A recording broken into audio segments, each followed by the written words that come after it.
here you go. Go. Good? That's a big fish. Full hand on tail. Yeah, looks so good. Look how broad that thing is. What if I was on that pulled me in?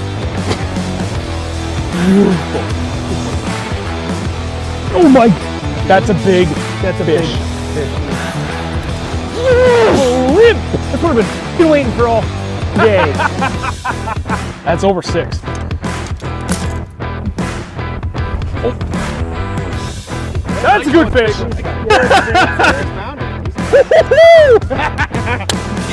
Donkey. That's a heavy spot.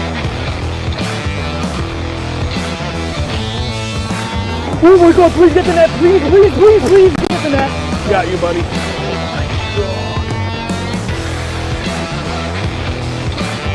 That was the weirdest one ever. There you go.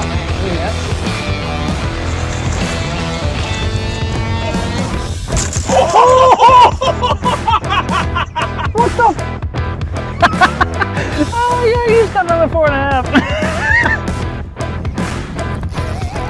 Oh my God, this might be it. If I can land this fish. 5.06. She's thick. Oh my God! Oh my God! Holy! What a beast! Dude, that's it! That's it! 4 pounds smaller. I need a picture. Oh wow! That might be a 4. That might be a 4. Yeah, it's a 4. You guys show that off to 4 pounds, 12 ounces. Holy! Trailer just getting that. Yeah. Yeah. Dude, that's unbelievable. You're still swimming. What happened to me? Yup.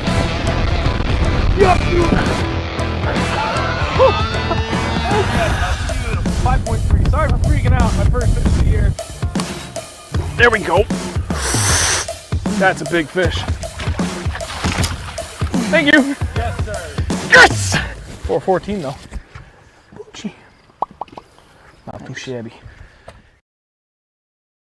Oh boy, I'm not on my game. There we go. How the hell's it going, everybody? How the hell is it going? Fudge. Aloha, everyone. Day. How the hell is it, everybody? No, that made sense. I said something stupid to start. I already forgot it. It's probably for the best. How is everybody doing on this fine evening in the chat? It's another lovely Wednesday. I don't know if anybody's been paying attention to long-range weather forecast, but holy crap, here comes spring. Next week. Yeah, it's going to be 80s next week, I think. And I'm tempted to take Friday off because it's supposed to be like 81. And that just sounds magical compared to what we've been fishing in. Oh, look, I can get in the thing. What? Oh. Where the hell are you typing at? Into the There chat. you are. Oh, yeah. Oh, yeah, I forgot because you can type in StreamYard and it shows up in the chat. That's smart. There you go. Anyway, welcome everybody to another Reel Nothern Bass Talk. We are joined today by college bass angler Kaleb Brown. Kaleb, what's going on, guys? Take a minute to introduce yourself real quick, Dude. and then we'll get into a little bit of the weekend fishing report. Then when the chat's really kind of filled out, we'll give you a few minutes there to really formally introduce yourself. Absolutely, Sean. My name's Kaleb Brown. I'm originally from Northfield, Massachusetts. I go to school down here at Lander University in Greenwood, South Carolina. I've been bass fishing for about 12 years now, and it's a career. It's what I like to do. It's where I plan on going and make everything, try to work out along the way. Hell yeah. Absolutely. I like it. Well, as I promised, that we will be sure to return to him. I just want to make sure we get as many people in the chat here as we can. And then actually what I would like for you to do too, Kaleb, while we're kind of going through the weekend fishing report here, for the benefit of everybody else, if you could drop a link to any of your social media that you want, throw it in the chat. I'll pin it. That way anybody can follow you, and we'll be good to go. I know you have Instagram. Do you have anything else? Just Instagram and Facebook. Really, Facebook. It's not too much fishing stuff. It's, a little bit of life. That's how most Facebooks go, but Except for mainly Instagram. All right. Go ahead and drop that link in the chat when you get a chance. And otherwise, Andrew and I are going to go through a quick report on the weekend, and I'll get it started off with, we were southern-ish Mass. First off, do you guys want to know how much fish we caught right off the bat? Total number? Take a guess. It was a multi-species grand slam. If you read the post, you did the math and shut up. But for anybody else that didn't see it or didn't pay attention to those details, just take a wild guess at the number. Do you 3. know, Kaleb? Screw you, Jared. I think I saw like 75 or something. It was more than that. Way higher. It was 135 fish. It was I can't remember their 19 number. largies, 97 crappie, and then I forget the rest of the math, but it's pretty easy to figure out. There was a I think bunch of we bluegill, said 10 bluegill, and then 1 yellow perch, 1 white perch, and then we guesstimated how many pickerel we caught. We didn't really keep track of those because none of them were like really, really huge. I try to only keep track of like the 3.5 plus pounders because those are usually fun, but it was fun. So southernish Mass, water temps were 47-ish to start. They climbed as high as the high 49 degrees. There was one point where I saw a little over 50, but there really was no fish to be found up in those shallows despite my hopes. Weather conditions were kind of looking right for it, but it was also a cold front that had pushed through. We had steadily rising temperatures Thursday, Friday into Saturday, and then Sunday it was kind of a little baby cold front. We actually had some crazy thunderstorms roll through late Saturday evening, early night, and then average temp dropped probably only about like 20-ish degrees, so not too bad, but this time of the year it's just enough. And I wouldn't say it was a slow day. If you're just really kind of talking about largemouth, we actually did pretty good. I got 13 and Andrew got 6, but no biggins. The biggin drought continues despite our best efforts. But it was pretty funny. We ended up finding all those fish and like all the bass, essentially 2 spots. First spot we tried early in the morning, we got 2. Andrew got the first one, I got another one. They're both squeakers. And then after that, it took us a little bit to figure it out, but we ended up finding them essentially on 2 spots, and they're really close to each other. One of them is clutch. Is key is it has always been, we've talked about it a million times, it was a wind-blown point. And not only that, it was a steep, rocky bank, mainland point. And this was a unique spot where it's actually really similar to like most of those kettle pond spots that you find where, it's like a nice like 45 to 60 degree bank. It's about 10 feet deep at the bottom. So 10 feet being a little bit deeper than the average max. Yeah, no, actually it's about 10 feet is about the average max depth of this particular pond. But this whole bank was like all stones all the way down. We lost Kaleb. I'm sure. We're ready to go. And the largemouth were actually tucked either like halfway up the bank or very, very close to the top. But that bite didn't produce until later in the day. That first half of the day was not fun. I mean, not fun for largemouth, fun for everything else though. Yeah, it was definitely fun. There was a lot of fish. It was just, we were just chasing schools of, now you're good. No idea what happened. It's all good. We were just chasing schools of crappie around pretty much all day. And just smacking them on jerkbaits. It was so much fun. So if you guys aren't out there chasing schools of bait and using jerkbaits on them right now, oh man, you're missing out. I've never the last 2 weekends are the first time you and I have ever like taken the time to focus on crappie, and that was some of the most fun fishing I've ever had. Mm-hmm. In that first school, it was so I didn't finish my previous thought. So one of the 2 spots I already covered for where we caught all these largemouth, and it was actually on the southern side of the lake, but the wind had been consistent blowing towards that side of the lake the last 2 days, so that helped. Nice steep rocky bank, but beside it is some of the deeper than average part of the lake is adjacent to that, and then a little bit down that bank, it all comes up onto this giant expansive flat that's like 6 feet or less with sporadic vegetation, which is another key area we've talked about a million times. Those bass were either on the bank or they were right just past that breaking point. It goes real steady from 10 to 8 and then goes real sharp from 8 to 6. And they were actually hovering on the shallower side of that transition point. And it helped that we were getting into a ton of crappie. And it just made it was like, dude, we were catching crappie, pickerel, perch. Oh, Andrew caught a white perch. I think I said that earlier. Mm-hmm. And then all of a sudden, like in the middle of the school, got a largie. And we're like, okay. And then Andrew gets one. I'm like, at one point, I think we were like 40 something crappie in. It's like, I'm going to try firing like way past the school. And I ended up catching 3 really good largies, like really short order. Just about. So that one of the things we talked about too is if you can find the bait fish, especially this time of the year, everybody tends to congregate. So it's a really good indicator that you're at least in the right areas. You just need to make subtle shifts. We've said that a million times. They might not be mixed in with the school. They might just be, 50 to 100, 200, 300 feet off to the side of them, but that's kind of a good area to at least key you in that you're doing the right thing. You're in the right area you want to be, and that's what we found out. At one school I saw on the active target, and I was like, oh, Andrew, they're right here, and I spot locked, and we stopped, and because the way the wind was blowing, I had to fire straight back into it. And Andrew's like, okay, I'll just fire back here. He went straight back, and you caught what, 8 in 8 consecutive casts? Yeah. So you're like, I got a school back here. Yeah, he kept looking back, and I was trying to like get him in without him knowing.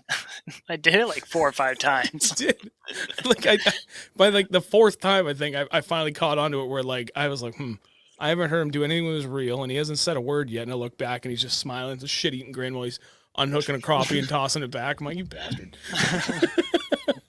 Just yelling out numbers 66, 67. You bring one of those fish counters. Yeah, Dude, we got lucky.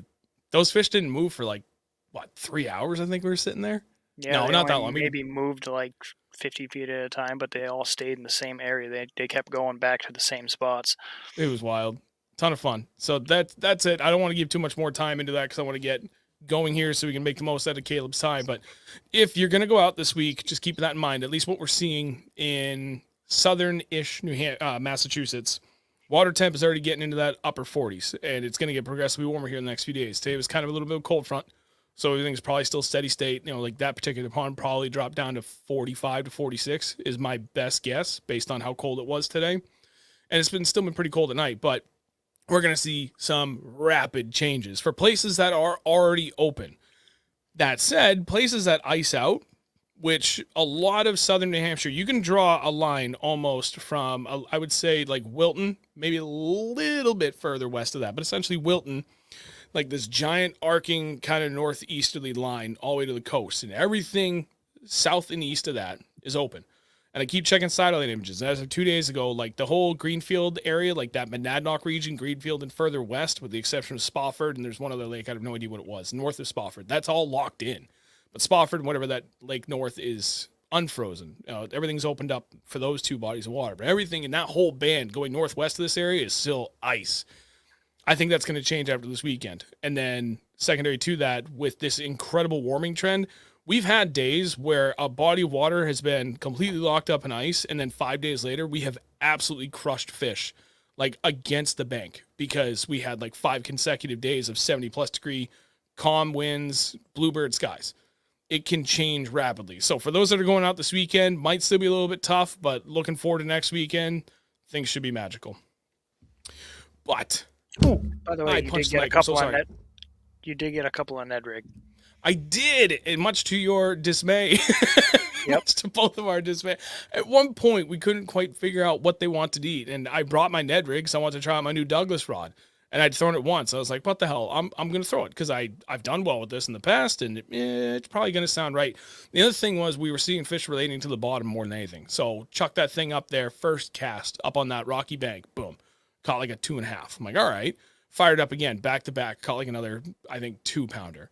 And then went down the bank a little bit, caught another one, down a little bit further, caught another one. And then it completely shifted, and we got the rest of the fish on largemouth on either football jigs or jerkbaits for the rest of the day. And it was just kind of weird, but really dark colors were key. This body of water was very stained. The wind was friggin' ripping the whole time. I tried a bunch of different jerkbait colors. I could not get bit till I switched to the same color Andrew was throwing, which had a very prominent black back and very dark purple sides. Mm-hmm. I don't remember what color that was. I know it was a mega bass. Oh, Jesus. I don't know. Think hard. David. Yeah, it was David. He always knows. Like I said last week, it was translucent. So is that the JDM one, or is that just one of the old American ones? Because it's going to be this or that. Freaking mega bass. I don't know. That's what David would say. Pick a couple of random words and put them together. That's a mega bass colorway. Soggy potatoes. Soggy potatoes. Jesus. Oh, so anyway, there's your weekend fishing report. Hopefully that helps all of you, at least point you in the right direction when you go out this weekend, and best of luck to everybody. Aside from that, let's turn it back to Kaleb. Kaleb, welcome again. So now that we're chat is pretty well, kind of filled out here. Go ahead and take a couple minutes, share, where you are on social media and stuff, and kind of give, we'll say like the 5 to 10 minute rundown of essentially what got you into bass fishing to start and how that led into tournament fishing through high school and how then that took you into college. And the idea of what I'm hoping with this stream is I just continue to do what we've always done, pay it forward. I want to give somebody like firsthand insight as to what that whole process looked like, fishing with, you know, whatever your high school team size was, what it took to get it going, if you had to go through that, everything you may have had to go through, like towards getting onto a college team and that experience. Like that's the grand picture of this. But let's start with kind of that, you know, short 5 to 10 minute rundown of where you started to where you're at now. Yeah, man, absolutely. I'm sure I'll backtrack and jump forward 100 times, so feel free to stop me at any point. Yeah, so I really started this whole bass fishing thing. You know, I always fished my whole life and everything, you know, just ponds and everything like that. But bass fishing really got serious for me about 6th grade is when I joined actually Cheshire County Bassmasters out of Keene, New Hampshire, you know, up in your neck of the woods there. And from there, it just really took off, and I just wanted every bit of it, you know, like a sponge soaking it up, every aspect of it, fully immersed in it, and carried on from there, and, you know, through high school and now in college. And, you know, we're going into our 5th year because we switched our major. You know, I want all 5 years to fish. That's another big thing for us is we get 5 years of eligibility to travel and compete and fish the college series. So that's what we're really all shooting for, honestly. Sweet. It's one of the best deals going. You know, I'll get into it more, you know, absolutely. But it is one of the best deals going. If you're going to go to college and you're into fishing and you're into bass fishing, you can't beat it, man. Traveling and competing on, you know, a national level, and, you know, 275 boat tournaments, 300 boat tournaments. It's incredible. You can really make something out of it, and you get to go to school at the same time, and there's scholarship opportunities and everything that come along with that. And being an athlete too, if your program is affiliated with your school. That's really sick. I awesome. wish we had that growing up. Like they have a high school team now in like almost every town around us. And Sean's actually a coach. Was a coach for Hills. I resigned after last season. But yeah, my nephew's going to be going to high school next year. He's going to be doing the high school team. So I hope he's watching. He'll be listening to you, hopefully. Yeah. I'll text him. You know, because bass fishing in the Northeast really isn't, it's not, you know, the size of the community isn't even comparable to places like Texas and South Carolina and Florida. Just the Northeast is kind of like forgotten about almost with bass fishing. So for us to really be able to give this information about, you know, the next level and how to take those steps going from high school into college and everything is, you know, like you guys said, paying it back, you know what I mean? Paying it forward. You really want to, you know, let people know that this is an option, especially kids in high school. I mean, I can go on forever and ever and ever about it. I can start back at the beginning. Just keep going. Well, and that's really why I wanted this opportunity was, of course. I mean, being a high school coach was awesome, and being able to see that growing up, like I played 1 year of football when I was in 8th grade, and I enjoyed it. I had fun, but it wasn't really for me. It didn't really kind of scratch that itch, and I'd been bass fisherman my whole life. That I didn't really take it seriously until I was 22 or whatever. And, you know, like I was big into freestyle BMX, and I was competitive. I would have loved to do other stuff, but nothing else really kind of kept my attention at that point in my life when I hit high school, freshman year. Had they had fishing, would have been a totally different story. And now seeing like just how much it has exploded across the board, you know, not just for high school. Like, I mean, obviously the college bass series has been around even longer, but seeing all that continuing to grow, the fish camps that are growing, the junior bass masters has been a thing, and like just the number of people that are getting more and more involved. Like every year for the last 4 years as a high school coach, all I kept hearing from other coaches was like, dude, I've got like X number of kids that are interested now. And it's like, holy crap, I was fortunate. Like the busiest year I only had 5 kids, and that was like a rarity. Everybody else, you know, they had like 15 plus kids that were trying out for only 2 spots on the team. So and every year, just every team that are, you know, already had good numbers, they're saying the same thing. Dude, I don't know how I'm going to get this done. You know, like I know one school, I think they had like 40 something kids try out for the team. I was like, how do you even manage that?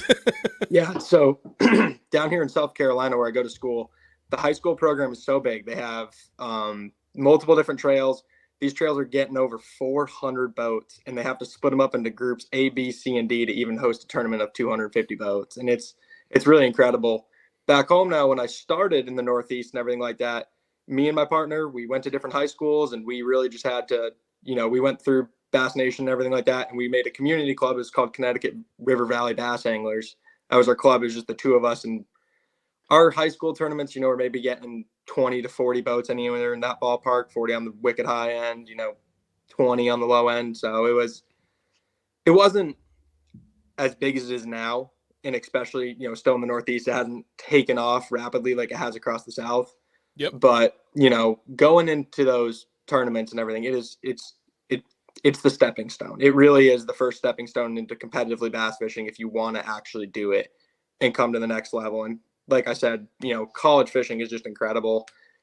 After having, decent success in high school, even if you didn't have great success in high school, this is the sport where you only get better with time. It is one of the sports that you're not in your prime until, 10 years from now, 15 years from now, who knows? But you're always growing and evolving. And going into college to fish, it can be for almost, any of these high school anglers. Different programs have different, requirements and skill levels that they're looking for, and some programs will turn you away, some programs won't turn you away. Some people just look for a big roster, some people are looking for extreme talent, and just a lot of different avenues that you can take to get here. For me, my option is I want to stay on the East Coast for sure. Like, I want to stay on the East Coast, but I want to go somewhere and challenge myself and totally switch up my game. I said, if I ever want to actually do something here, I'm going to have to throw away everything I know and go relearn something else, because, South Carolina to the Northeast and Texas and, Florida and all of it, it's all so different. And coming down here and really stepping out of your comfort zone is something that I think has really propelled me to have some decent success and really allow me to love the sport more, even because every day I'm learning new things, just it never stops. Yep. No, you're absolutely right. And it's one of those sports that being physically fit doesn't really give you that much of an advantage. Like, it definitely makes being physically fit, just period, makes things easier across the board. But it's not one of those where it's like, the key difference maker. It's a mental game, and that's something that only 100% mental.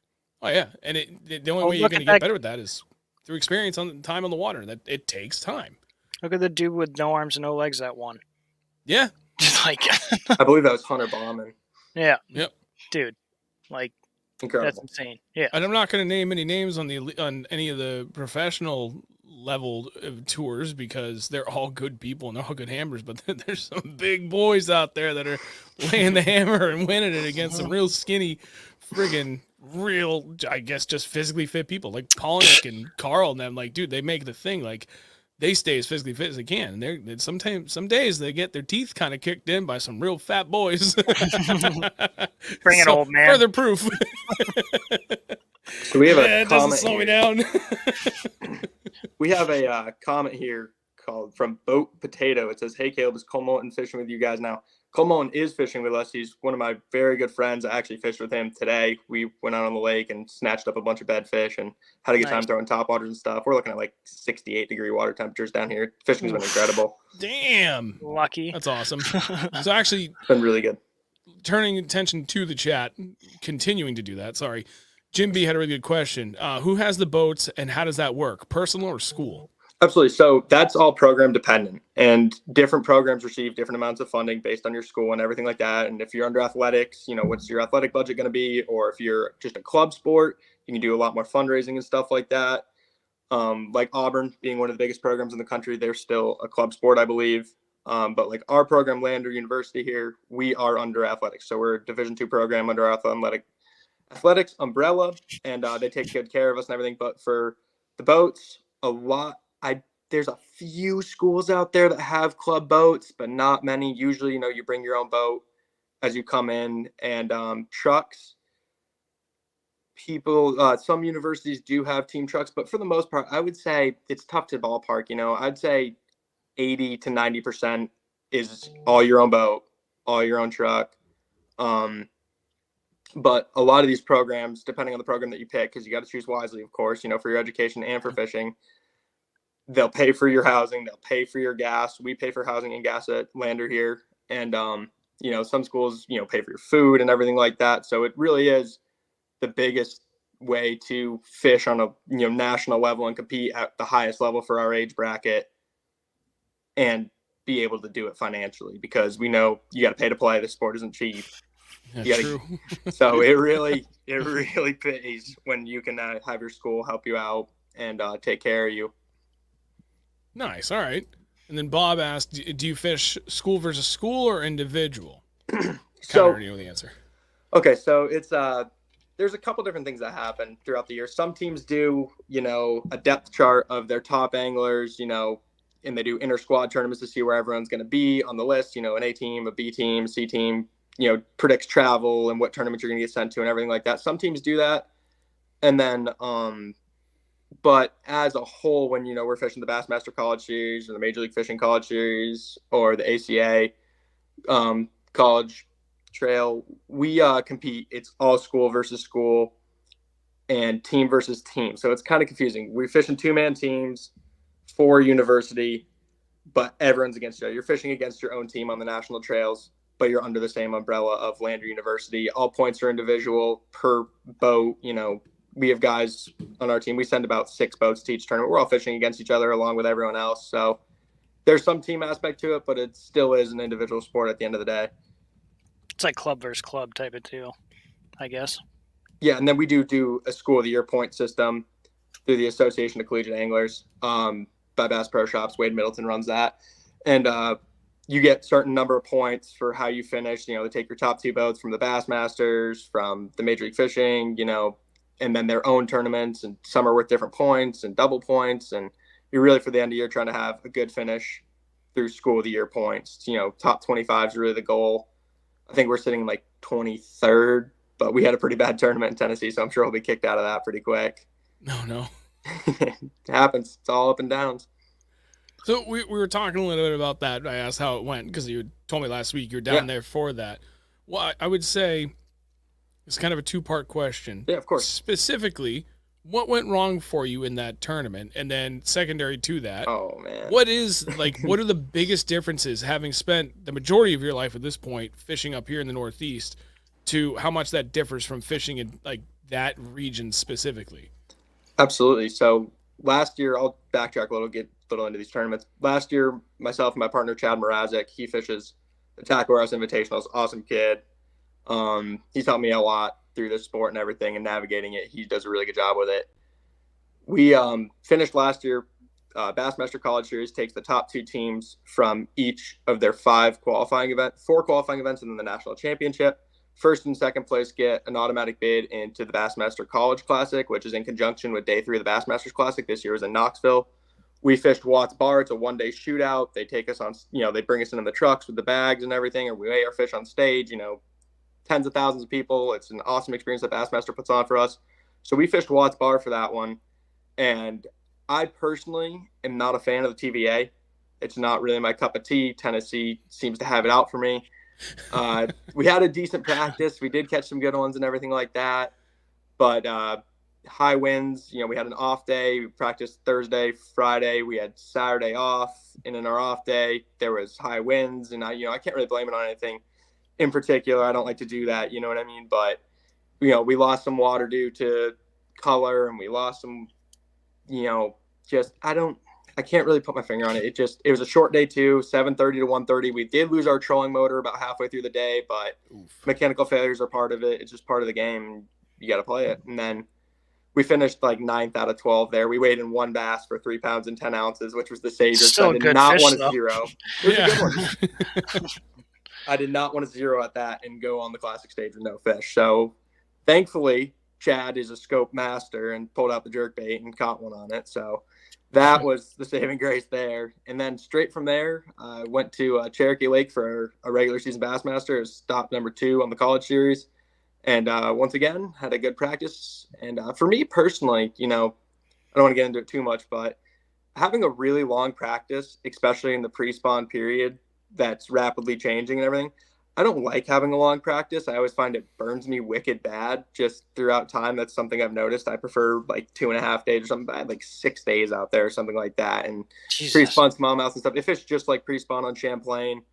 And then I found a wintering hole on the last day and started there. And I I did catch like a 3.5 pounder off the rip, like one of my second or third drop of the morning on a demica rig in like 42 feet of water on this like little piece of like hard spot thing I found with some bait. And then I lost a couple big ones doing that, which I'd never do, knock on wood, because it's just demica rig and smallmouths on Lake Champlain and everything. It's a really good landing ratio, but these southern smallmouths, man, they're totally a different species, and the pressure out there and the way that they eat and the way that they feed is just totally different. And just had some misfortune. I wound up only weighing 2 fish for like 415. It was a rough tournament, and then they wound up canceling day 2 due to high winds. So we were cut into a 1-day derby. It should have been a 2-day derby, but that's how it goes. And we're back in South Carolina. I fished the last like 3 days in a row. I when I was on the road, I fished for like 15 days straight, and then that's missing school.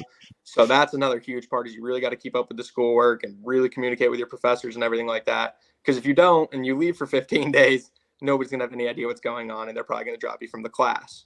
Oh, yeah, good point. Yeah. So it's really hard to keep up with it sometimes, but we try to make the best of it and everything. So you got to, with everything being virtual these days, it's pretty easy. You don't have many excuses. Yeah. So when you try to come up with one, they usually tell you, yeah, that's not going to work, man.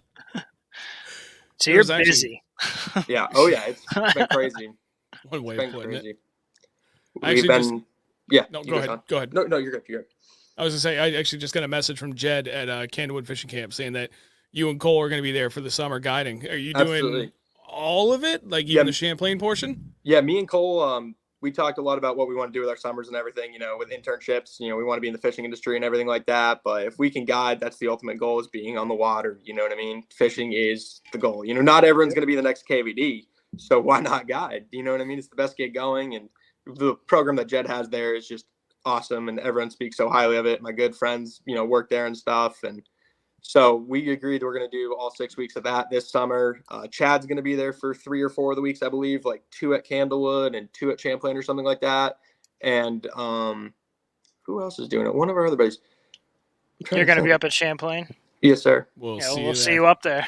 Awesome. Yeah, I think we have another guy on our team doing it. So we're going to be have 4 guys from Lander there doing it. So it's going to be the whole Lander Bass squad is invading. So nice. We're excited to do it. We're really, really excited for the opportunity that Jed's gave us for that. Yeah, we got that opportunity last year, and we had a blast. It was great, and especially seeing, was it Pickle that caught that good? No, it was a different kid. No, it wasn't Pickle. It was Pickle was funny though. Dude, those kids are gonna have you in stitches. It's the same kind of kids. It's a good time. They're funny. Yeah. On a serious note, we stuck. The kids were already on fish all week anyway, but we were doing something a little different, and one of the kids had been dying to catch a frogfish, and he finally did it, and he was like ecstatic. And there's another kid we had that was kind of quiet, and Andrew's telling me that he was just the boat ride and everything. That kid's face lit up.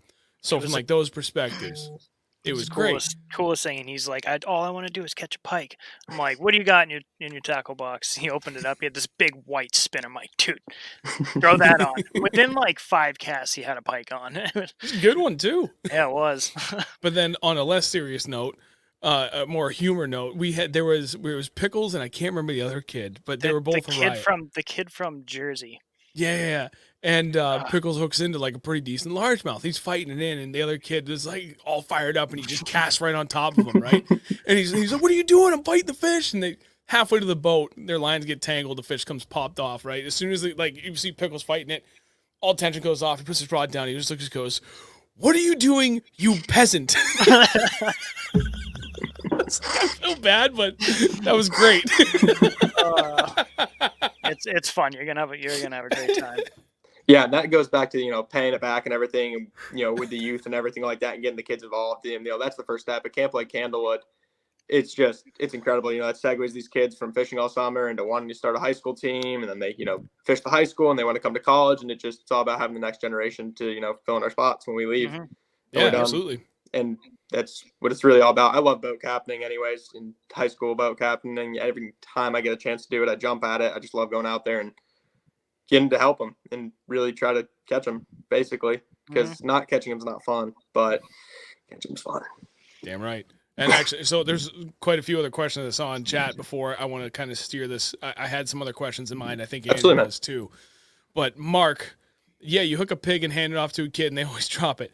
We told our kids right from the get-go, no handoffs in my boat. You earn that. I will do everything in my power to put you on fish, but I'm not giving you mine. Very clear expectations from the get-go. You're here to learn. At the end of our first day, we found out that like at the end of the week, they vote for like, you know, their favorite boat captains, guides, whatever Jed was calling us. We both looked at each other like, yeah, we're not getting a single vote. We make these kids work. We did though. We did, and you know what? They had fun, and we did get a vote at the end of the week for the short couple days we were there. It made me feel good for like the 3 days we did it. You just did That's one all we had weekend time of it? for. Yeah, I mean, got you. did we do 2 days or 3 days? Because we were I think we did 3. Then Wednesday, Thursday, Friday? 3 days, and then we were there for another few days for ourselves. Yeah, Wednesday, Thursday, Friday, and then we went down further into Vermont for Saturday, Sunday, Monday, and we guided a client of our own over the weekend.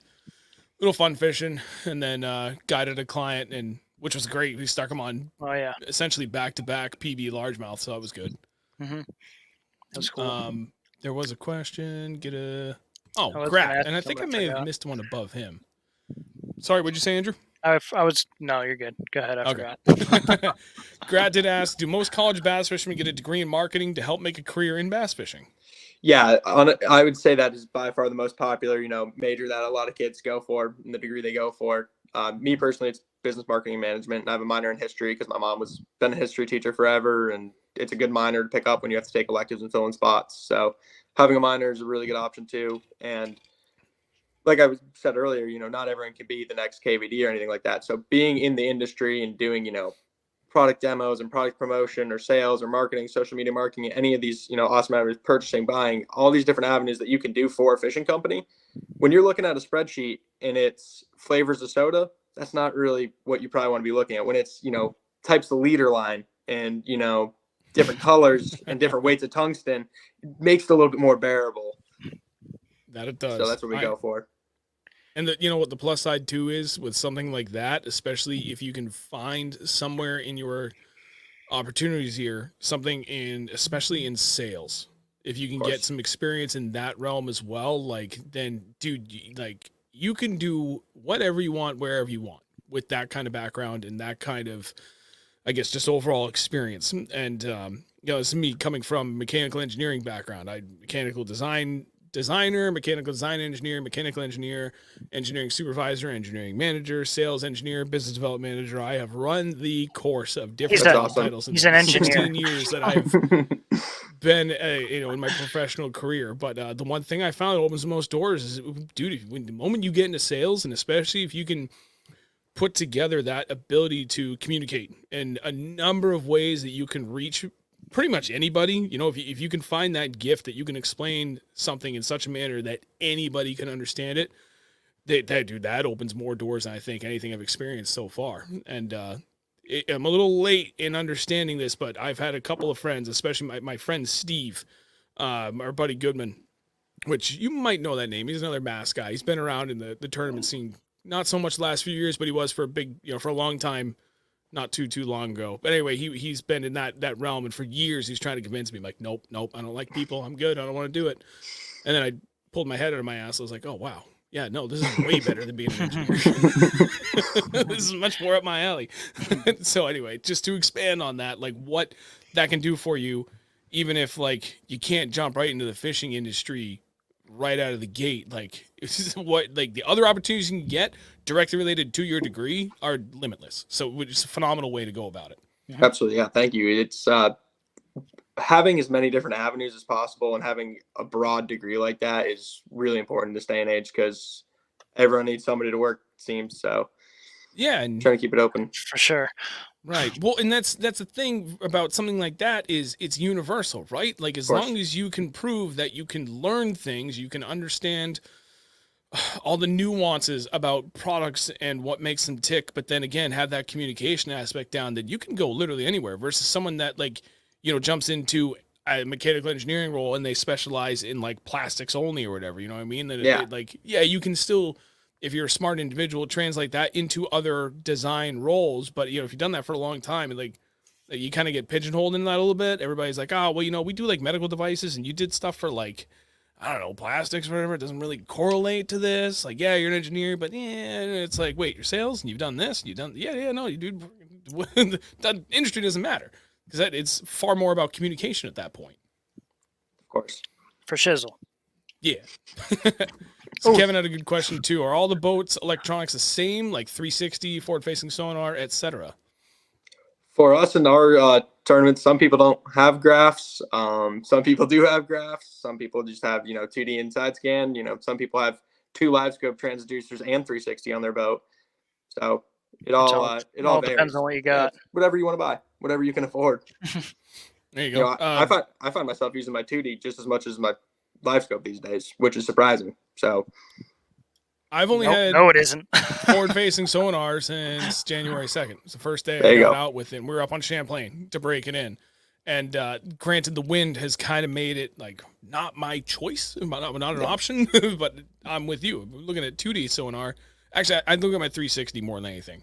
But yeah, I mean, even still with the days we've been able to play with it, like as soon as I kind of get locked in on what's going on, I've ignored it. I haven't even felt the real true desire to just stare at that thing for more than like 5 minutes. There's one point in the middle of crappie school about this weekend, the weekend before. That's different. It's totally different because like fish 80. We're like, watch it, dude. We're going along, and you could see like as we're coming up, all of a sudden like they're all at 60 feet, and they're getting closer. 50, 40, 30, and right at that 25-foot mark every time. Like, as soon as the boat got a little closer, you see the whole, like, everybody's like, nope. And they all turn and they start swimming away. And, like, 25 feet was about the closest they ever let me get. But if we spot locked a little bit beyond them, they were just hanging there. So it was cool. I had to get lost in a couple times of that because it was like, you just see this whole school and they're all nice and evenly spaced. You're looking at like 50 or 60 of them. And I know my jerkbait's getting really close, and all of a sudden you see the whole school just like skirt, put the brakes on, and they all turn and congregate, and here comes my jerkbait, and there comes like 50 freaking crappie all together. Yeah, and I mean, I've had live scope on my boat for 2.5 years or so. I've had it for a long time, and I see its benefits and its downfalls and everything like that. But I don't want to rabbit hole too much on this, but I feel like I want to comment on it, especially this week at Cherokee, and as pressure continues to grow and people continue to bass fish and this whole live scope thing, nobody's got any more secret holes or anything like that. It's all public knowledge pretty much at this point, your special brush pile or your cane pile or something like that. But fish are getting really, really, really smart to that live scope. When you hold it on them too long and everything like that, they run. And it's going to be really interesting to see what happens in the next couple of years with this whole forward facing sonar thing. I'm not against banning it yet, but it's going to be an interesting ordeal to watch unfold with the whole competitive bass fishing scene. It is. It's dangerous in the hands of a skilled angler. That's for sure. Oh yeah. I think your headphone cord keeps bumping your mic or something. Every time you're bopping your head, I can hear it go clack, clack, clack. Just a heads up. My bad. No, it's all good. All right, a couple more questions from the chat, then I want to turn it back with a couple more direct questions, unless Andrew has one. I want to give him a chance first. But Brian did ask, other than the Northeast, where's your favorite area of the country to fish? Probably Florida. Ooh. Yeah. Probably Florida. I love Florida. It's one of those places where any day of the year, 365, you can go out there and catch an absolute mega bag and have a lot of fun doing it, throwing moving baits, dragging worms. It's really diverse. You can finesse, you can do a lot of different things. I enjoy my time in Florida. I've been fishing in college for 4 years now. I think I've spent a total of like 6 or 7 weeks down there now fishing tournaments. Nice. So that's awesome. I've really grown to like it. The Ozarks are cool too, like Arkansas and stuff like that. That's a really neat place. They have a lot of fish out there. Not necessarily the size in the bags, but it's a beautiful place, and just the fishing is just incredible. I'll get down there eventually. Yeah, that actually was going to be one of my questions. So Bob Duquette did ask, do you get credits for fishing? We do not get credits for fishing.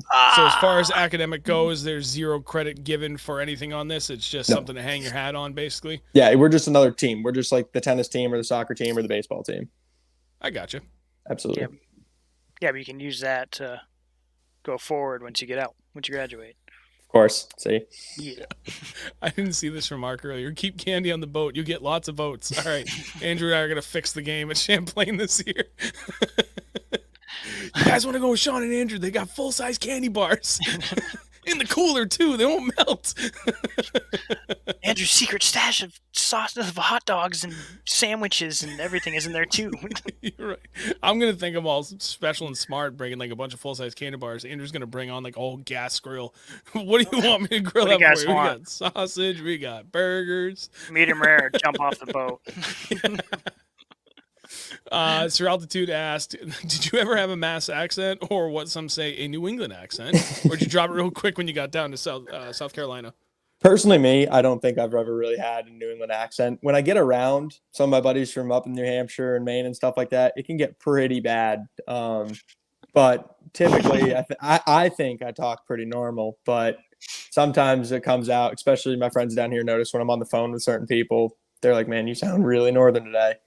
And there's certain words. I say wicked all the time. Like wicked's one of my favorite words. Like that was wicked awesome. Yeah. People catch up and they're like, what do you mean? I'm like, it's wicked awesome. Yeah, dude, wicked.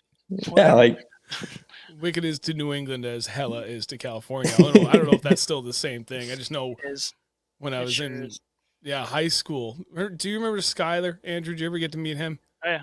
Yeah, he'd come over. Yeah, oh my God, dude, that kid was so good at skateboarding. Yeah, he was. And he'd come over and be like, whatever, just he'd do something and he'd go up, find a rail. He's like, slide his board. And I was like, oh, yeah, that's hella smooth. All right, here we go. It's like everything was hella. Yeah, when I was out in California, I heard some kids say that. I'm like, kids sounded wicked dumb. You're hella dumb. No, you're wicked dumb. No, you're wicked dumb. Okay. All right, Andrew, did you have any specific questions you want to ask him before I kind of go off of my tangent? Because I know with your nephew going into high school this fall, and he's looking to hopefully join the high school team. Yeah, what are you thinking? Would you have any tips for any of the kids that are joining the high school team this coming year? Do you have anything to say to them? Any motivational speeches or anything? Fish as much as possible. And if you plan on doing anything else, just don't plan on doing anything else and focus on fishing because it's perfect.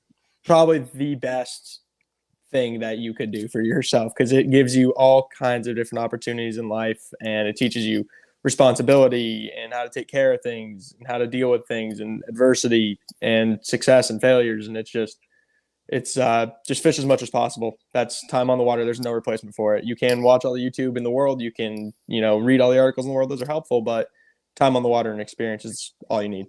Knowledge is only as good as your execution with it. Absolutely. And so now I can elaborate on that point coming from the last 4 years being a high school fishing coach. I had a few kids that knew a lot but could not execute very well. And that's not necessarily a bad thing. That's just the fact of the matter. They had the knowledge.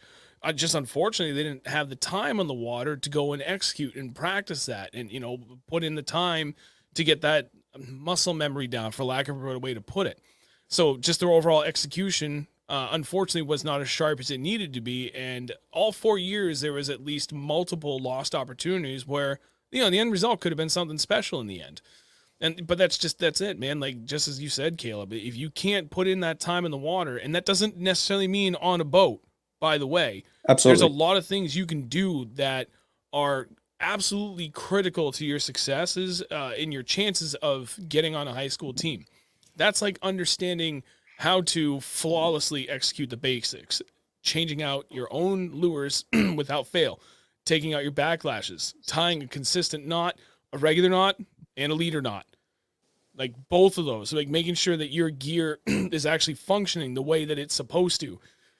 Excuse me. So, if you're out there and you know that you're going to be out there finesse fishing, right? You know how you properly set your drag accordingly based on what you're doing and what your line is and the whole 9 yards. Like you have to at least have that down in 95% of the cases from what I've seen just in New Hampshire. For the level of what these kids are bringing to the table, just in the New Hampshire level for the high school teams, like if you don't have at least that nailed down before you go for your first tryouts, I really hate to say it, but your chances of making the team are extremely slim. And that's just it. It's just like anything. Like that level, that floor just continues to raise every single year with the growth and popularity of this sport, which is the same across the board. Like fishing is not unique in that aspect. That's literally every sport forever. That floor just constantly raise, and we're already seeing a rapid raise in what that floor is for New Hampshire high school teams. Absolutely. Yeah. New Hampshire has some sticks that have come out of there for sure. Like Cole Moulton, his little brother is going to be really good too. We hope to get him down here. Cam Yates. New Hampshire's got some serious talent, and they always have. I remember being in, 6th, 7th grade, going to those first couple of weigh-ins that they had up on Winnisquam and stuff like that, and seeing these kids and weighing in and all the, the banners and everything. I was like, man, that's what I want to do. These kids are the shit. Yep. It's funny. Well, look, you're doing it, and you've done it. Cam and Cole, they're wicked good dudes, especially. Absolutely. I talked to Cam quite a bit, and I think the first time he may have actually been a subscriber before I saw him when we were out coaching. When I was out coaching, I think he was. Yeah, and it's funny. Like him and I have talked quite a bit, and like I remember the first time I like really got to talk to him, walked away. I was like, God damn, how old was he? Because he knew his shit. I was like, I think the first time I talked to him, he was like 15. I'm like, was I talking to a 25-year-old or 15-year-old? I'm really confused. They talk about being way ahead of the average. Absolutely. Massachusetts also has some really, really good sticks. Sam Glazer, Nick Frumkin. I don't know if you guys are familiar with him, but he's an incredible young angler. Yeah, he's scary. That kid is absolutely terrifying. He is so good. He's really good. That's something I'd like to do this year, Andrew. If we can make that work, I'd like to get out with like maybe one of these high school kids if they're interested. And like just to be able to see it from that perspective, like somebody that's way ahead of the curve, for like a 17, 18-year-old, go fish with them and just because it doesn't matter. You can learn something from just about everybody in most cases. And I would be kind of curious to see like maybe like a young, like shallow water power fisherman and fish with that and just kind of live beside the energy. I bet by noon I'm going to be tired. Yeah, right. Yeah. So what are your plans after college? As of right now.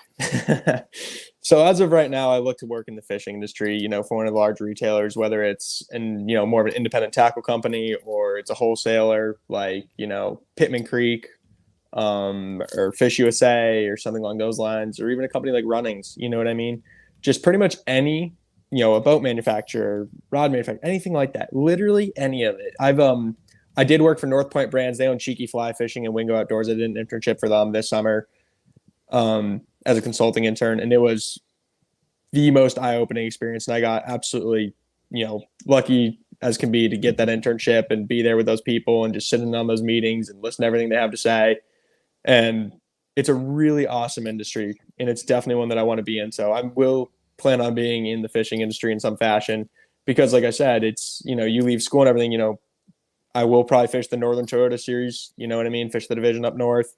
Time permitting and money permitting, absolutely, but college is that place where you can come and you can get that experience. You can go travel. These schools pay for it, and you have the opportunity to fish like a pro for a couple of years and see how it is. And you can find great success. I mean, there's tons of elite series guys. You got Jacob Fouts and Dustin Connell and all those guys, and KJ Queen. They're doing great things. Tristan McCormick. They're all out there coming through the college ranks and making it pro. You know what I mean? Right. Absolutely. So I plan on working in the industry, possibly guiding too in some fashion. If I can make that work, I'd really like to guide. I also am an avid hunter. So guiding hunts, guiding fishing trips, Canada's always really attractive, the Shield Lakes and everything like that out west. So that's always a really attractive option if I ever get sick of it and I want to go out there. I think that's something I kind of want to do, take that route first. And if it doesn't work out or it's too much on me, then we backtrack. But stars are the limit. Yeah, absolutely. Actually, I'm in the middle of an industry change. I worked in the motorsports industry, the power sports industry. Like, this is great. For the last long time, very, very long time, I've been with this company and treated me very well. And I ended up getting a job offer from Mr. Steve Estes, who owns Bass Fishing Electronics. And I'm going to be starting there next Tuesday, I think. So I worked there last Monday, and it went great. I had a lot of fun. Brian's a funny dude. Brian's hilarious. And he told me a good dad joke. Come on! All mine are bad, but all of a sudden his is good. Yeah, fucked. This is a good one. Why does Snoop Dogg always have an umbrella? For drizzle. For drizzle. Fuck you. didn't think I know that one. Come on. Oh, you are a dad, so I guess you know them all. I'm a veteran dad at this point. Been dad Yeah, for 10 that's true. years. I know them But all. So everybody that's going to BFE, I may be touching your boat. Everybody be concerned. Double check. No, it'll be fine.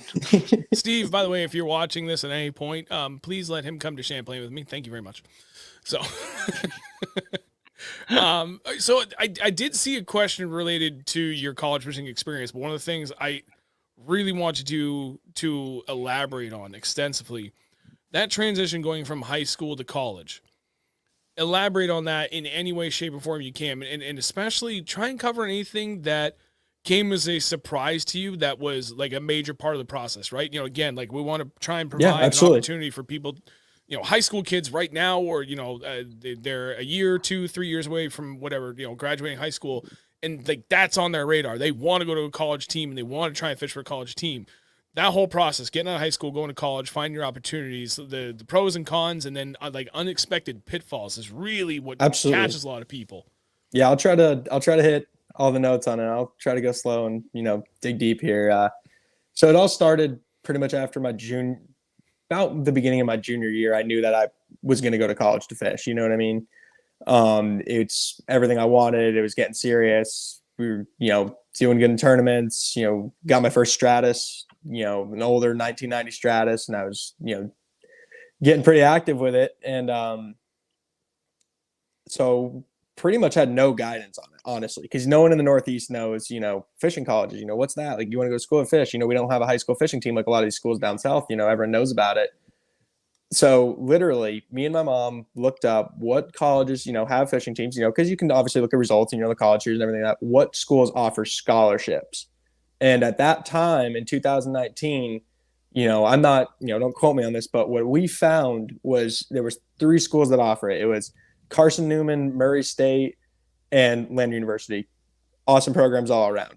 And so I just talked to them. Those are the only 3 schools that I really talked to, and because that's what I needed, you know what I mean? And I contacted them, you know, contacted the school or contacted, you know, the president at the time or the coach at the time, whatever the deal was, and just talked to them. Hey, you know, this is who I am. Here's my resume. I'd love to come fish for you. What's your program like? You know, do you offer boat storage? Do you pay for gas? You know, what's the campus life like? You know, financial aid, all that stuff that you have to go through when applying to college. And when I talked to them and everything, I made my choice, you know, and I came down and I visited Lander. And I stepped on campus and, you know, it's so cliche and stupid, but I was like, I'm at home. You know, this is the place I want to be. These are the people I want to be with. These guys are cool. They take it serious. You know, there's a good balance of fishing and fun and, you know, academics and everything like that. So my option was pretty clear, and I came here, and it's by far the best decision I've ever made in my life. You know, to be able to make something of yourself and go to school and fish collegiately and everything like that. It's a big deal. And there's a lot of schools that won't even talk to you. I'm sure it's changed now. I'm sure a lot of schools will reach back to you because, you know, the college fishing thing's growing every year. You know, this year we went from 250 boats to 275 boats, and they cap it at 275, and every tournament's filled so far. So it's been pretty crazy. It's a lot of boats, a lot of pressure.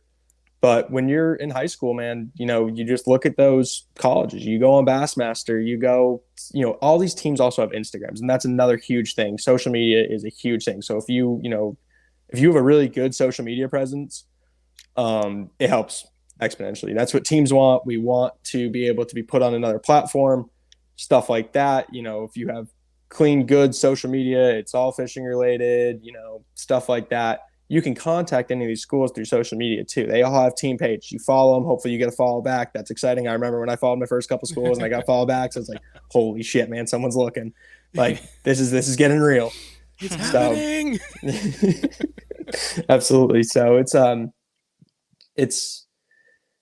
one of those things that you kind of just have to do. You just got to do it yourself. You got to go out there. You have to put yourself out there. You have to contact these people. You have to, you know, look up that university. There's usually something on their website about a fishing team. It's either going to be under club sports or clubs or athletics. And you reach out, you call the school. You can say, hey, I want to speak to somebody about bass fishing. And 99.9% of these schools will connect you with somebody to talk about it or give you the coach's number or the president's number. And you just talk to them and talk to them as many as you can. and really figure out where you want to be and what your spot's going to be.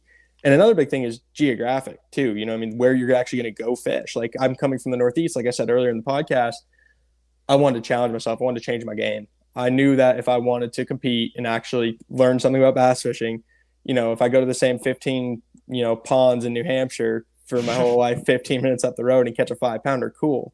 It doesn't really matter. It's sick. Don't get me wrong. It's awesome. I still, when I go home, I love to just go and try to catch as many as I can and do stuff like that. But if you're from the Northeast and you go to a college up north, like Minnesota or Wisconsin, you're just going to be doing the same things. Yep. You're going to be, and another huge note is being able to fish 365. My boat has not seen salt or ice in a long time. It's about 3 years or 4 years. And it's amazing, man. It just keeps them so nice when you're not towing on the salt and stuff like that. I was going to say, I'm a little jealous of that because we only went 2 weekends this winter where we didn't fish, but I didn't put the boat away. We had back-to-back expos. We couldn't go.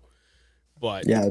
But we're still doing something fishing related. So yeah, that's true. Absolutely. Yeah. And so for me, it was really just changing up where I want to go to school. And if you can, you know, back home, we can only fish, you know, if you push it, you can fish 8 months out of the year, maybe even more. But having the opportunity to genuinely bass fish 365 days a year with no problems. Yeah, it gets nasty and sometimes it gets real cold and stuff like that. But no ice, nothing like that. And it's been really, really helpful to be able to fish 365, and you grow so much as an angler when you can switch up and fish way more. That's awesome. Oh, man, I want to fish more. Both, buddy. We're gonna keep at it on our end. Yeah, the opportunities will continue to come.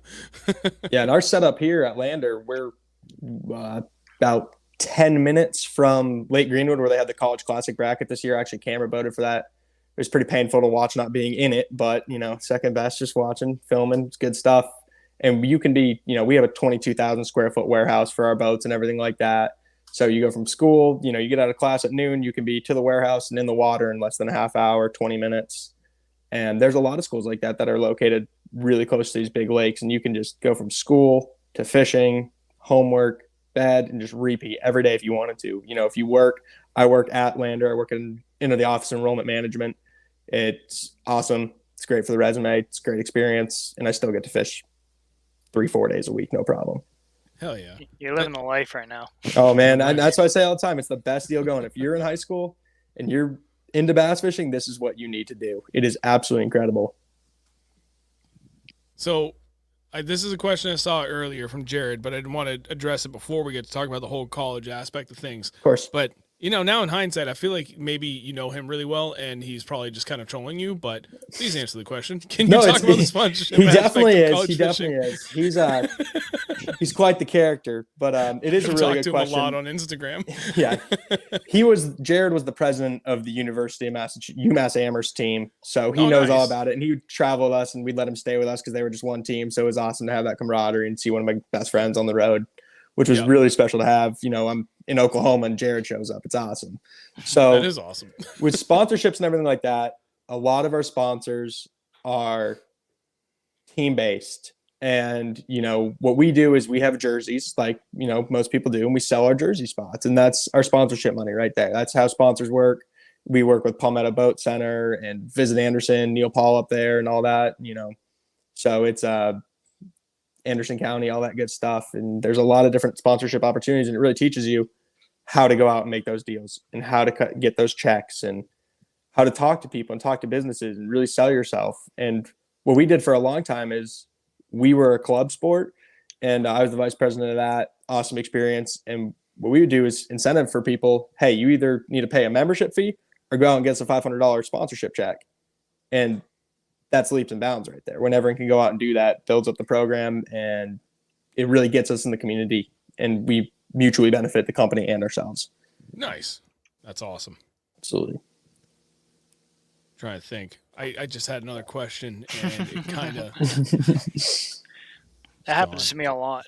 Into the other. That happens to you all the time. Yeah, I know. That's why I said a lot. I feel like a lot doesn't adequately cover it, though.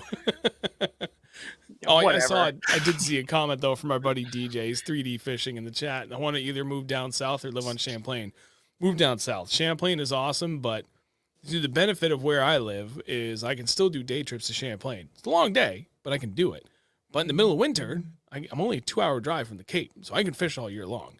You live on Champlain, that's it. Yeah, you're not very long drive from open water and longer winters. Although, in all fairness, Champlain does usually stay at least partially open. Well, no, actually not usually. I feel like this year, like the last 10 years, has kind of been out of the norm. I don't know. 10 years probably makes it the norm now. Yeah, okay, yeah, fair enough. I don't know. I didn't go to college. That's because they didn't offer fishing. It would have been a different story if they Yeah. did. No, they handed me a rifle. This is great. Let's go. That kid has 3 brain cells. Here's something that kills people. First day in, okay, maybe he's only got 2 brain cells. Whatever. I can't count either. All right. Well, I tell you what. I think, at least from my perspective, all the questions I had that I wanted to ask, I think we've covered everything. On your end, Kaleb, is there anything else that we didn't touch upon that you want an opportunity to discuss that you think would be beneficial, especially like that high school aspect of things? I know there's a lot of high school kids that listen in on this every once in a while. Absolutely. Yes, what I was thinking about, and I think about quite a bit. And when you make your choice to go to a school, do not rush into it. Explore all the options, talk to all the teams across the country. The biggest thing from my personal experience, it's not for everyone, but for me, is I never wanted to be a number. I wanted to be somebody. I wanted to be a face of something. I want to leave my, mark on something and really be able to grow a program or help a program or even, take a great program and make it even better. There's rosters on these fishing teams now with over 100 kids. There's some that keep a roster under 30 and they have equal success. Some are better than others. Just for me, it was always don't be a number, be a somebody. And that's what I chose to do. And it worked out great. I'm not saying it's going to work out great for everyone. It might not. There's always trials and tribulations, but, really make a smart choice and explore options, visit the campus, talk to the coach, talk to the guys, look at their social media, try to figure out where you want to be and what's going to be the best fit for you. Damn right. So I can elaborate a lot. Oh, geez, I punched the table. From the New Hampshire perspective, at least, and I want to go out on a limb and say that in most other states, you can probably find the same kind of opportunities. Get with your coaches. Even if you're not on the team yet, you just have to express interest and say you want to try out. That's good enough to get your foot in the door. Open up that line of communication with the coach. Get with your coaches and find out if there is additional programs going on. In New Hampshire, there's only 2 tournaments that we are actually required to fish from a coaching perspective. It's the state championship qualifying tournament. Like, that's the one all of us fish. And if you're in the top 33% of weighing teams, then you go on to the state championship. That's it. There are other coaches. In this case, there's Sean at Keene State. Not Keene State, sorry, Keene High School. I went to Keene State. So Sean runs, he's been the Keene coach for I don't even know how long now. But on top of that, Sean also runs like several different tournaments during the summer. And there's no cash involved. There's like no prizes, nothing. It's literally just practice for all these kids. You have a specific lake you have to go to on a specific date within a specific window when you're going to do it against 10 to 15 other boats. So it's real, minus you're not paying in and you're not winning anything at the end of the day. It's just real practice time in real conditions that you are forced to make decisions based on time constraints and availability to what's there on the body of water for that given day. Man, your first 5 spots may have been taken. How do you try and work around that? Like, what's your next step? Damn, yeah, you had 8 options for what you were thinking about for the day. Guess what? You drew the last boat number for the day, and everybody else took your spots, and then trying to rack your brain, the only other 2 spots you might have considered, those were taken too. What do you do? The only way you can learn that is to be forced into those situations that really push you to think outside of the box and think on your feet and just learn how to pivot. So that's one of the beautiful things about what Sean's able to do with this program. And I'm not sure how it's sanctioned with the state or if it even is, or if it's just something he does out of the kindness of his own heart to keep it going. But there are the additional options like that available, at least in New Hampshire. So it's not just through the school. There is extensions beyond that. But the only way you're going to learn about it is you have to be proactive. That's like by far the biggest thing that I think any of us can tell you with any of this. There are opportunities out there. You have to go get them because they're not going to come to you. You have to make your voice heard. You have to go communicate what it is that you would like to accomplish and then understand what options are available to you that you can go and chase down from there, and attack it with every last friggin' minute that you have to put yourself in the best position possible to make the most of it.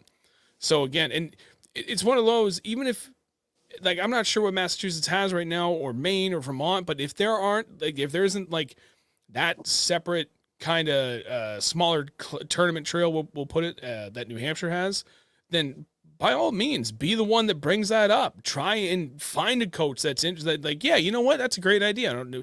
Either they didn't think about it, or, they weren't sure there would be interest or whatever. Dude, make your voice heard. The worst that's going to happen is that they say no, right? But at least you tried, and you'd probably be surprised to find how many different coaches out there are willing to help expand on these programs and make more opportunities for you people. Because the vast majority of those guys are just like us. They live for this. They want to keep doing it. And any opportunity for us to get out in the water more often than not, like, hell yeah, they're going to be all about it. So don't be bashful. Go chase down your own opportunities with every chance you can and make the most of everything. But by all means, time on the water, understand the basics, be as prepared as you possibly can, have fun at the end of the day more than anything. Absolutely. Boom.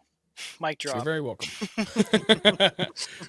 Jerry's here. Jerry's he's freaking hammer. He's even a hammer up here. And I went to school with his oldest son, Matt. He was in my same grade. I think they moved out when I was in 7th grade. Now he's down near Okeechobee, but he's getting more involved in the high school stuff because his grandson is getting into a lot of the competitions. But so Jerry said local youth clubs are huge in Florida. Some of the teams also compete in Bass Nation events. You can get years of experience prior to entering high school. Challenge yourself beyond your limits. Perfect. Thank you very much, Jerry. Appreciate it. Absolutely. And just to kind of piggyback on what you were saying there, Sean. Yeah. Every state has a Bass Nation chapter for the most part. I think all of the lower 48 do. Correct me if I'm wrong, but a Bass Nation chapter is a great place to look because these Bass Nation chapters have clubs and TBF, your state TBF agency. They all have clubs, and you can get in these clubs as a co-angler even if you don't have a boat. A lot of these clubs need co-anglers. Quite a few do, and if they don't, they'll tell you no. But if these guys let you come and fish in their club, that's what I did. I started with Cheshire County Bassmasters. I was lucky enough, to get in the back of these guys' boats, and that's when it takes out. That's when you learn, and you're like, okay, this is what you need to do. This is a huge learning step. If you can get in a club like that, and it's not high school fishing, it's just club fishing. It's little entry fees here and there and stuff like that. That's when you really get in the tournament scene and you start figuring out how to do it all. Yep, very well said. Mm-hmm. So I tell you what, I think we've covered everything really well. Before everybody goes, 2 things. 1, if you haven't done so yet, please drop a like on the stream. It really, really does help. And we greatly appreciate everybody that takes the time to do that one simple little thing. Just drop a like on it. Aside from that, see, there you go. Thank you. How do I do it? There it is. It's easier than that, I promise. Got it. Aside from that, Kaleb, go ahead. The floor is yours. Kind of do your little sign off. Let everybody know where they can follow you on social media, the whole 9 yards. Absolutely, yeah. So I just want to thank you guys, of course, for having me on tonight. This is an awesome opportunity to really talk about college fishing and our program and myself and what you guys do as well. In closing, for anyone who's in high school or has a kid in high school who is trying to get into this sport and really wants some direction or going into college on the next step, feel free to contact me on Instagram. That's the best place to reach me. It's Kaleb Brown Fishing. No underscores, no dots, no hashtags, just Kaleb Brown Fishing. Feel free to DM me. I'm always here to help. It's always about giving back to the youth and growing the sport in a positive direction. I love yes, it, man. Sir. Well, thank you for coming guys. on. We appreciate thank you for having me. No, it was great. It was honestly, it was an absolute treat. And when the idea came up, we had like a half dozen people say, dude, you got to reach out to Kaleb. I was like, oh yeah, I'm friends with Kaleb on Facebook. That's a no-brainer. Like, that's perfect. He's from the Northeast. He's fishing down in the South. He's gone through everything. Like, what better perspective for this show than for you? And it was a great experience. So appreciate it. Yeah, guys, I look forward to talking to you two more this season. Hopefully see you out on the water, maybe even get out on the water. Absolutely. Hey, like we said, we'll be up there for the Candlewood camp up on Lake Champlain. I'm trying to think when it'll be up there. So I myself will be up there. Monday, July 31st through Friday the 4th is the week we're actually doing the camp. I will be up there the Wednesday before that, which I think is the 26th. And I'm going to fish. I think this is the first time I even told anybody about this. I'm going to fish Yeah. the MLF It is. Phoenix BFL, the one-day tournament up on Yeah. Champlain on Saturday, July 29th. Awesome. I'm gonna go in as a boater and give it hell. See how we do. There's Awesome. only a couple tournaments for the year I want to do, and that's one of the big ones that I have my eyes set on. So That's another avenue for these high school kids. If they don't have a boat or they do have a boat, a BFL is a really good option. Jumping in as a co-angler, I think it's $100 or $200 to be a co-angler, Dude, it's and you get cheap. to be in a huge tournament and some really awesome talent out there and learn a lot and have fun. BFLs are awesome. Yeah. Well, the timing of this worked out too, because I was like, I'm looking at it, I'm like, oh, wait a minute. It's at Plattsburgh, the Candlewood campus in Plattsburgh. I looked, I'm like, holy crap. It's like I could stay at the camp for the few days leading up to it and just still stay at the camp when I'm there with Jed and everything. So I'm okay, it's no brainer. Yeah, let's do it. Absolutely. It's not too expensive. They finally put a college event on Champlain. It's like July 23rd or something like that. I'm absolutely horrified. I'm probably going to go out there and catch about 13 pounds and really embarrass myself, but we're going to give it hell. We're going to try. You'll do better than that. You'll be fine. No. It's the home pond curse. The home pond curse is one of my least favorite things. See, it's one of those, I've only been there 6 or 7 times now, so it's like, I understand enough. All I know is when I go up there on Wednesday, I'm going to be there sun up to sundown, Wednesday, Thursday, and Friday, and then I'll fish the tournament Saturday, and I'll sleep all day Sunday to recover for the freaking camp. Because there's like, I've put in a lot of time up there the last 4 years. Actually, no shit, we've been up there more than that. I'm thinking singular trips. So you total up the total days. This will actually be the 4th year that we're staying up there for a 4-day trip. Is that true? Or was that the third year? Hey, that is true. I think that is true. So yeah, I don't know, like that area, like I've put in a lot of time and I've run around quite a bit. So like I don't know, everything else I've done, the time I put in up there, with 3 other days just to literally do nothing but drive around, stare at my electronics, and see what's available for me for options. I feel exceptionally confident about what I can do. So Absolutely. I think you're going to do fine. Got to try. Damn right. So anyway, all right, Dad. Andrew, it's your turn. Sign her off. All right, Kaleb, again, thank you very much for joining us tonight. Absolutely, man. Thanks for having me. Absolutely. We will see you guys next week, like every week, at Wednesday at 8 o'clock Eastern Time at youtube.com/Reel Nothern Bass. Hey, we'll see you next week. I did it. Howdy. Nailed it. Have a good night, everybody. See you guys. Bye, guys.